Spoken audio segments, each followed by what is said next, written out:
On day 4 of biking around Taiwan, it's time to conquer the 2 remaining climbs of the Suhua Highway to approach the northern tip of Taiwan. But of course, today brings yet another twist to make things more interesting. Brake pad is gone. Go to 7-Eleven for some morning cappuccino, but I saw a steamed bun shop and this is the time when they're really fresh, so I got one ube bun to go with my coffee. Honestly, today I will need any carbs I can get.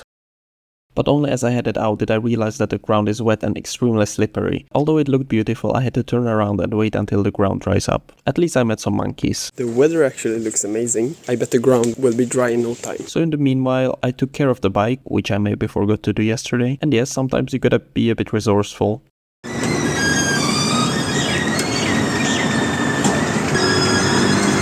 And just about 1 hour later, the road looks a lot drier. Not completely, but enough to safely start the climb. It was a tough climb, and with significantly more traffic than yesterday. I think the tunnel itself was uphill too. It was quite narrow and really long, and it was very hot inside, so getting out really felt like a breath of fresh air. And then came a moment. It turns out that I'm missing a brake pad. It must have come off about now.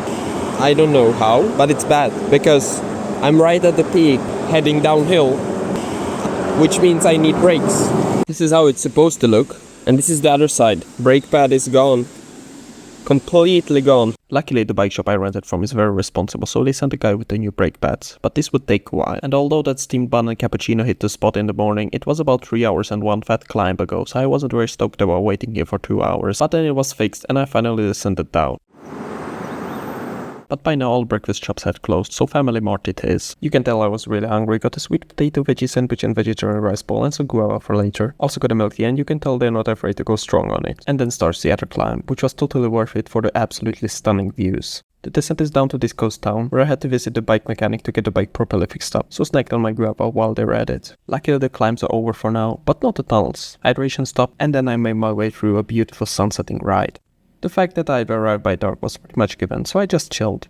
And might as well stop for pizza, right? But would you even guess this is a pizza place? I wouldn't. But oh my, did it deliver. Never had anything hit the spot quite like this. Want another cheese pull? Here you go.